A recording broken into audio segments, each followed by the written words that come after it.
किशन और राधा की प्रेम कहानी अब एक नया मोड़ ले चुकी थी। जब किशन ने अपने दिल की बात राधा से कही, तो राधा ने भी मुस्कुराकर उसे अपना लिया। ये सुनकर उनके तीनों दोस्त बिरजू, मोहन और शांति बहुत खुश हुए। अब हर शाम की मुलाकात और भी खास हो गई थी। गांव के एक पुराने बागीचे में हर शाम पांचों दोस्त मिला करते थे।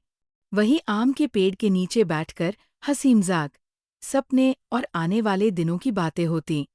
लेकिन अब इन मुलाकातों का सबसे खूबसूरत पहलू था किशन और राधा का अनकहा प्यार। किशन जब भी मौका पाता, राधा को अपलक निहारने लगता और राधा भी हल्की मुस्कान के साथ उसकी तरफ देखती। अरे भाई, अब बस भी करो, इतना मत देखा करो कि नजर ही लग जाए, बिरजू मजाक उड़ाते हुए बोला। मोहन ने भी चुटकी ली। लगता है अब किशन को हमसे ज्यादा राधा प्यारी लगने लगी है।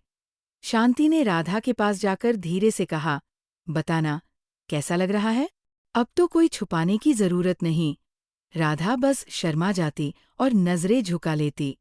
गांव छोटा था और लोगों की नजरें बहुत तेज। किशन और राधा की ये मुलाकातें अब सबकी बातों का हिस्सा बनने लगी थी। कुछ लोग इसे अच्छी नजरों से देखते, तो कुछ ताने भी मारते। बेटा किशन, जरा संभल कर। गांव में प्यार करना आसान नहीं है, किशन के पिता ने एक दिन उसे समझाते हुए कहा। किशन जानता था कि गांव में प्रेम को खुले तौर पर अपनाना आसान नहीं होगा, लेकिन वह अपने रिश्ते को सच्चे दिल से निभाना चाहता था। एक शाम जब सभी दोस्त बागीचे में बैठे थे, तभी गांव के कुछ मनचले लड़के वहां आ गए। उनमें से एक ने राधा की तरफ देखकर कहा, अरे वाह, तो अब हमारी राधा रोज यहाँ किशन के साथ रहती है। किशन गुस्से से खड़ा हो गया।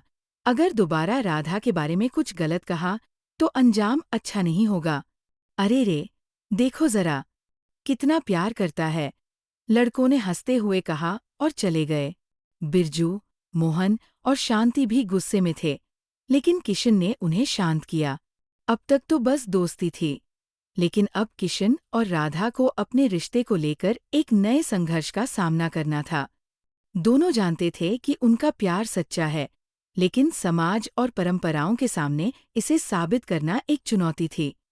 राधा ने एक दिन किशन से कहा, अगर हमारा प्यार सच्चा है, तो हमें इसे छुपाने की जरूरत नहीं। हमें सबको यकीन दिलाना होगा कि हमारा रिश्ता गलत नहीं, बल्कि पवित्र है। किशन ने उसका हाथ थामा और कहा, हमेशा साथ रहना, चाहे दुनिया कुछ भी कहे। अब सवाल ये था कि क्या किशन और राधा अपने रिश्ते को गांव और अपने परिवार के सामने स्वीकार करवा पाएंगे? क्या उनके दोस्त इस सफर में उनका साथ देंगे? या फिर समाज के डर से वे पीछे हट जाएंगे? जानने के लिए देखते रहें कहानी चौक। आगे की कहानी भाग 3 में।